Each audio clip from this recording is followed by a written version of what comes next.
Bonjour à tous et à toutes. Aujourd'hui, nous allons parler des maisons hantées. Mais qu'est-ce qui qualifie une maison hantée? Est-ce que c'est parce qu'elle est abandonnée depuis longtemps? Est-ce que c'est des légendes urbaines pour essayer de faire peur? Ou est-ce qu'il se passe vraiment des choses surnaturelles et paranormales? Bienvenue dans ce nouvel épisode de Mystères et Énigmes. Je vais vous conter l'histoire de deux maisons hantées. À vous de faire votre propre jugement. N'hésitez pas de mettre ça en commentaire. La Dame Brune de Rainheim Hall est une créature mystérieuse qui écumerait le manoir de Rainheim Hall dans le Norfolk, en Angleterre. Lorsque les photographes du magazine Country Life ont déclaré l'avoir photographiée, elle devient l'un des fantômes les plus célèbres du Royaume-Uni. Elle porte le nom de Dame Brune en raison de sa robe de brocart marron. La légende raconte que la Dame Brune est le fantôme de Dorothy Walpole, née en 1686 et décédée en 1726. C'est la sœur de Robert Walpole, souvent considéré comme le premier ministre de Grande-Bretagne.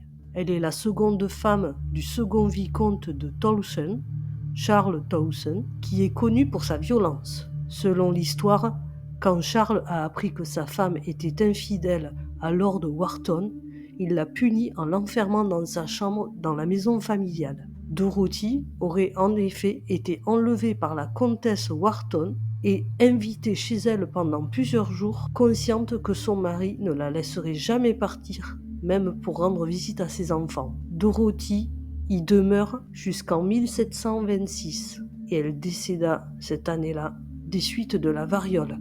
Néanmoins, sa mort demeure un mystère. Bien qu'elle soit officiellement décédée de la variole, beaucoup de témoignages d'époque insinuaient qu'elle aurait été poussée dans les escaliers et d'autres chuchoteraient qu'elle était morte de faim. Peu de temps après son décès, le fantôme de Dorothy aurait été aperçu par les domestiques et les visiteurs sur le palier et dans le grand escalier. La première apparition du fantôme fut rapportée lors d'un rassemblement au Rainham Hall pour Noël en 1835. Le manoir accueille de nombreux invités pour fêter les fêtes de Noël. Deux des invités ont affirmé avoir aperçu la Dame Brune une nuit, alors qu'ils se rendaient dans leur chambre, notamment en observant la robe brune ancienne qu'elle portait. Un des deux invités, il affirme plus tard qu'il a été attiré par les orbites vides du spectre, sombre sur un visage brillant. Certains membres du personnel quittent le manoir définitivement suite à ces témoignages. La deuxième apparition se produit en 1836. Elle est observée par le capitaine Frédéric Marryat, ami du romancier Charles Dickens. Frédéric aurait sollicité la nuit dans la chambre la plus effrayante du manoir pour démontrer sa théorie selon laquelle la hantise est due à des contrebandiers locaux qui veulent éloigner les gens de la région. En 1891, sa fille Florence rédige un article sur l'expérience menée par son père. Il occupa la pièce où était accroché le portrait de Dorothy et où elle avait été aperçue à plusieurs reprises, et il passa la nuit avec un revolver chargé sous son oreiller. Il ne vit rien pendant 2 jours, mais le troisième devait être le dernier de son séjour. Au moment de quitter la chambre, il saisit son revolver et s'exclama en plaisantant « Au cas où je croiserais la Dame Brune ». Les lumières étaient éteintes dans le long et sombre couloir, mais quand il arriva au milieu, il vit la lueur d'une lampe venir vers lui de l'autre côté. Alors qu'elle était suffisamment près pour identifier les teintes et le style de sa tenue, il reconnut sa silhouette. Il avait ses doigts sur la gâchette de son revolver et s'apprêtait à lui demander de s'arrêter lorsque la silhouette s'arrêta d'elle-même juste devant lui. Portant à ses traits la lampe allumée qu'elle portait, elle lui adressa un sourire malicieux et diabolique. Ce geste l'exaspéra.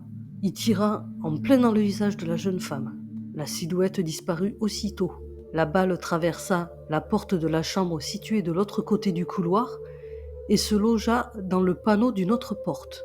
Mon père n'a plus jamais essayé d'interférer avec la Dame Brune de Rainham Hall. Le 19 septembre 1936, Rainham Hall est photographié pour un article par le photographe londonien le capitaine Hubert C. Provand et son assistant, pour le magazine Country Life. Une photo de l'escalier principal a déjà été prise et il s'apprête à en prendre une autre lorsque l'assistant remarque une forme vaporeuse qui peu à peu prend l'apparence d'une femme. La forme descend les escaliers dans leur direction. Le couvercle de l'objectif est rapidement retiré, tandis que l'assistant appuie sur le déclencheur pour activer le flash de l'appareil photo. Par la suite, à mesure que le négatif se développe, on découvre la fameuse image de la dame brune. Leur histoire est publiée dans le Country Life le 26 décembre 1936, accompagnée de la photo.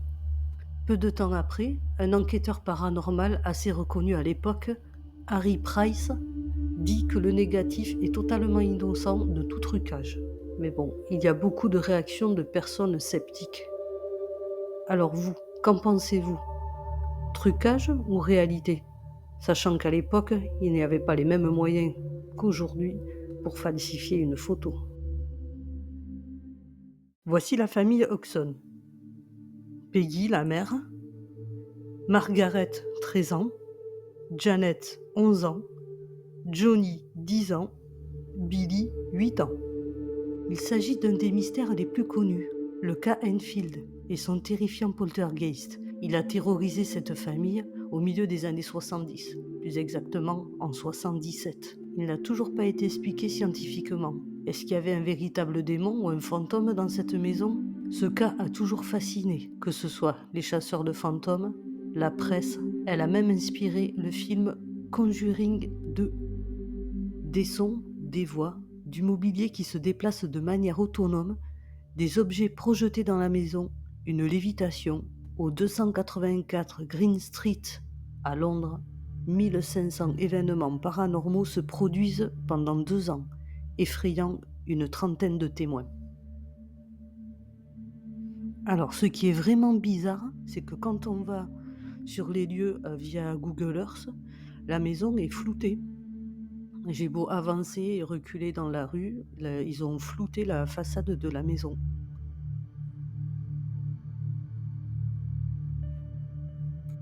Est-ce que quelqu'un se serait introduit à leur insu?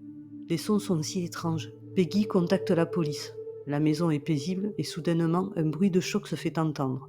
L'inspectrice pense avoir une hallucination lorsqu'elle observe le mouvement du fauteuil. Elle le déclare sous serment. Les policiers sont perdus et incapables de faire quoi que ce soit. Personne n'est présent dans la maison. Le journal britannique le Daily Mirror s'en mêle. Il envoie des journalistes sur place. Les objets commencent à léviter, les journalistes sont effrayés. Mais vers qui se tourner? Ils décident donc d'appeler la Société de la recherche psychique. L'enquêteur du paranormal, Maurice Gross, arrive alors à Green Street. Lorsqu'il prononce le mot poltergeist, personne ne comprend ce que cela signifie. C'est l'esprit frappeur qui se manifeste par des sons, des mouvements et autres effets paranormaux. Vous ne trouvez pas bizarre cette poupée-là dans le coin? Elle vous rappellerait pas une certaine Annabelle?